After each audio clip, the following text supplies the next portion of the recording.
Hi creative friends, this is Soraya and thank you so much for being here. So I allowed this to completely dry and you guys, just look at the delicious lusciousness that is going on here. I'm gonna bring this up closer and can you just see the paint quality? Like look at the beauty and the textures and the different colors and the variation of the variation of the color fields and the values. It is just, I swear to God, you guys, working in this way is so beneficial for so many reasons. The first thing is portraits and figures can be very intimidating. I mean, we all have a fear of the blank page to some degree. It doesn't matter how long you've been working, at least that's what I find. But when you work in this way, you don't have that preconceived notion of, well, I have to paint a portrait this way, and all these ideas we have when we go to paint anything really. You can use this approach, you guys, for painting a still life. And actually, that's a good idea. I think I'm gonna do a still life, but I'm gonna approach it using this technique where I use all these different paint a monster and this and that. I'm just gonna modify it a little bit for this still life, but that's actually, I think, a really good video series. Oh, now I'm so interested and excited about doing that. Okay, I'm gonna just focus on this right now. But all these preconceived notions that we have about how something should be, and it can be very intimidating and nerve-wracking. So painting in this way is just so playful. Like you saw how I started. It was just like, oh, I'm gonna paint a monster. It's like you're, channeling your inner 5-year-old, 6-year-old, whatever. And that's a great place to be in a state of beginner's mind and playfulness and curiosity. The second reason is because I am using colors and values both, that I wouldn't normally use.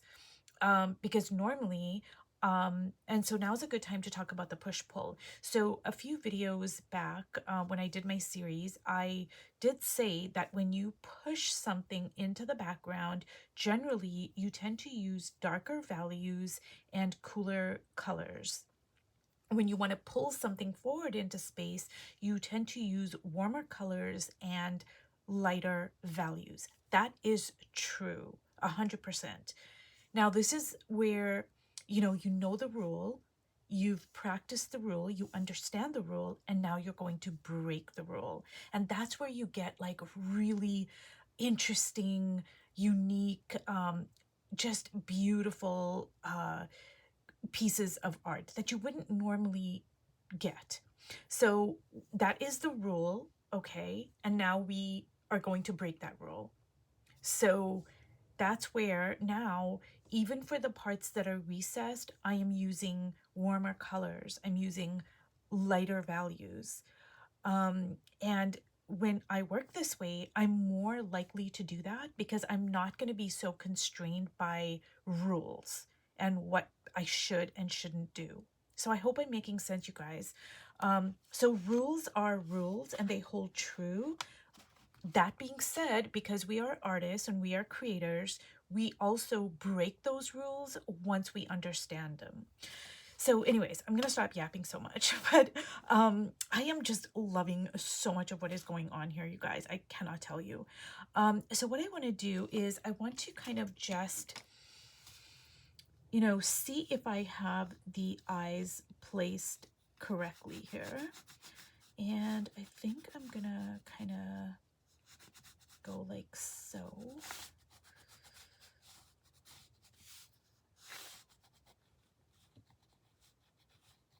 But already, she's just got this like really primitive, emotive, I'm really loving this, you guys. I cannot tell you. So what I'm going to start doing is I'm just going to start just adding some different colors here and values, different values as well. because I want to lighten up some of these areas and darken up some of these areas. Some of these areas need to be recessed a little bit, and some of them need to kind of come out a little bit. And so see, when I initially drew, used like my first splot of paint, I put the eyes up here, and that was way too high up. But that is totally fine, you guys. I don't get concerned about that at all. Like that's just, that's just not even a consideration. Things are going to move, things are going to change, and that's totally fine. So you guys, while I work, I know I said I'm going to stop talking, but while I work, I'm going to talk about the concept of truth in art and what it means to me. Now, this is, everybody's going to have their own way of working, using this concept, etc. But for me personally, truth in art is so, so important. It is the guiding principle, I would say. And I would say above all else, that's the number one principle that I am always trying to align myself with and my work with. So what does it mean to me?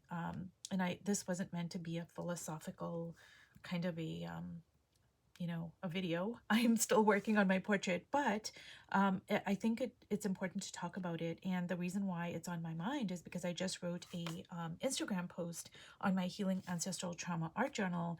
And, the number one intention that I set for myself, like I had all these intentions before I even started.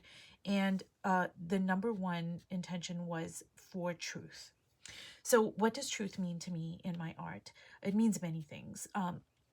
So when I'm working in an art journal, the truth is, just the whole entire journal itself, I want to be after truth.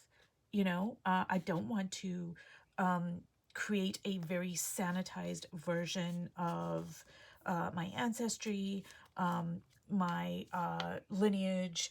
I'm talking about in this particular journal, so I'm going to use that as an example, but it's for any journal. It could be a journal on, me exploring different color palettes. The same is going to be true. I want truth to be the guiding principle. So that's the number one thing, is I want it to be an honest depiction of, whatever I find out. And then I'm going to translate that through my visual language onto my pages. So truth becomes the guiding principle in that sense. But now let's talk about in art. Like, say I'm doing this portrait. Well, what does truth mean in this portrait? Well, to me, what it means is that I am authentic to myself. It means on a practical level, it means that, okay, I might know that, everything I've learned says, this color and this color should not be used together. But I want to use those two colors together. That is what is speaking to me, calling me, or whatever. So I want to honor that. To me, that is truth on a practical level when it comes to my art. That means that no matter what is going on external to me, no matter what I've learned, I want to do things a certain way. And I think when you're just starting out, it is important to like adhere to rules, to learn them. But then as you get more and more into doing your art and developing your own voice, your own visual language, then it becomes increasingly more important to also listen to your voice, to give it an avenue, because, that's why I'm painting. I'm not painting to kind of bring somebody else's voice into this world. I'm painting to bring my stories, my voice, my visual language into the world. So in that very practical sense, that's what truth means to me. It means that I am listening to my inner voice, and that's going to override the external. And this comes to detachment, like for instance, you guys, I'm running out of my ink here. This is my Liquitex burnt sienna ink, and I have to order it. I've been putting it off because I'm trying to push myself, but Yeah, I do need to order it. Like sometimes you just need what you need. You know. But anyways, what was I saying? Oh my God, I lost my train of thought. But what I'm talking about in terms of truth is, it is really important to follow your truth, um, and to listen to what your soul wants to bring out into the world. So that's what truth means to me on a practical level. And I would say, for me personally, it is the number one guiding light. Oh, I was talking about detachment. I'm so sorry, you guys. I was talking about detachment, and that's why it's so important to have detachment, because detachment to me is not. I don't care. I think that some people like think detachment means like you just don't care. You're cold. You're detached. That's not what I'm talking about. I'm talking about detachment in the sense of I care so much about my work that I am not going to allow, external praise or criticism to affect what my work wants to manifest itself as. Like, I'll give you an example. It's a very good example that just comes to mind. When I had my art show, this was like 20 years ago, you guys, in Edmonton, Alberta, Canada. I had a solo exhibition, and it was about violence against women in the Indian community. God, I don't even want to get into that, you guys. It's like, it's not even a problem. It is, it's the norm. I hate to say it, but anyways, I'm sorry I got off on a tangent there. But anyways, so my show was about violence against women and girls in my culture, but it also provided avenues for empowerment and uh, you know um, healing through art, through creativity, etc. um, and the thing is, a lot of people were upset at me, and people in the Indian community, because I was, outing it, because, I'm not supposed to out it. That's like a well kept secret. Um, and it didn't matter to me. Like, I really didn't care. I didn't care if it was somebody in my family. I didn't care if I just didn't care, because my guiding principle was truth. Like, I have the statistics to back it up. Like, we all kind of know this, you guys. It's not even up for debate, honestly. Um, yeah. So, it's like it just didn't matter what anybody thought. Like, it didn't. Um, like, I didn't care about the criticism. It didn't even, like, because my guiding principle was the truth. That was the that was number one, first and foremost. So yeah, so when we become detached from praise as well as criticism, that's when I find is that's the way that I can honor my truth, because I am now listening to my art. Where does my art want to go? And it doesn't have to be that complicated and deep as my art show. It can be, somebody saying, well, those two colors don't go together, or why are you making a whole art journal on red, or whatever. I don't know, you guys. I'm just making that up. But like, why, whatever the criticisms might be. Or it could be alternatively, it could be praise, where somebody is just praising you and praising you, and then you like, I might get addicted to the praise, because I mean, we are human.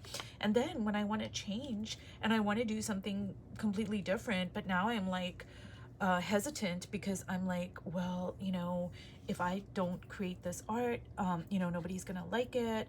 And a lot of artists face that. Like, they get well known for a certain style, and then after X number of years of doing that particular style, they want to change. Like, I mean, it's just part of evolution. We change as human beings. Our art is going to change, etc., etc. And now the people who started following you because they loved that initial style, they may not like your new style, and that can stop a lot of artists from growing.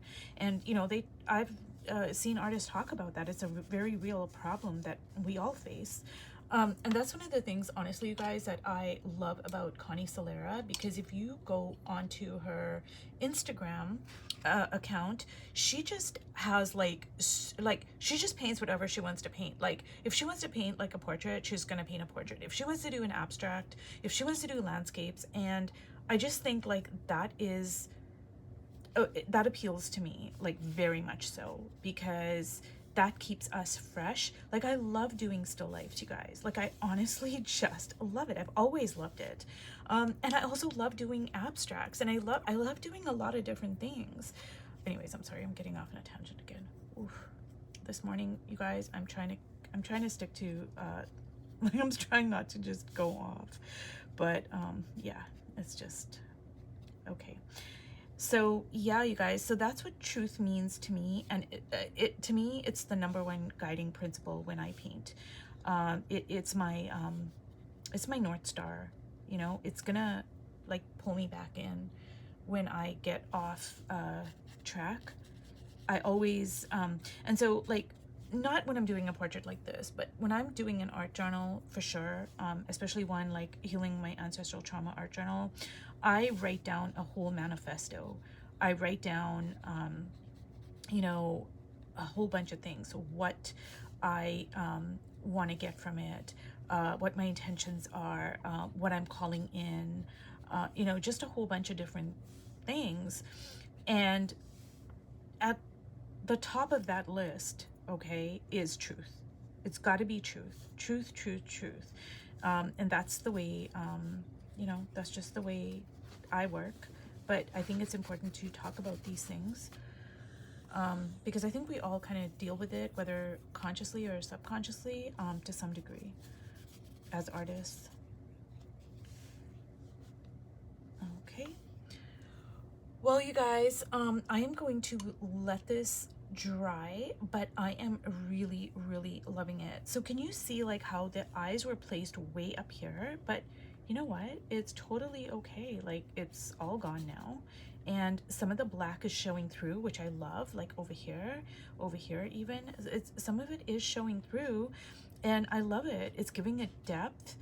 And you know, I'm gonna bring it up closer just so you can see. But like, look at the luscious paint quality. Okay, you guys, if you've watched all the way to the end, thank you so much, and I will see you in my next video. Bye.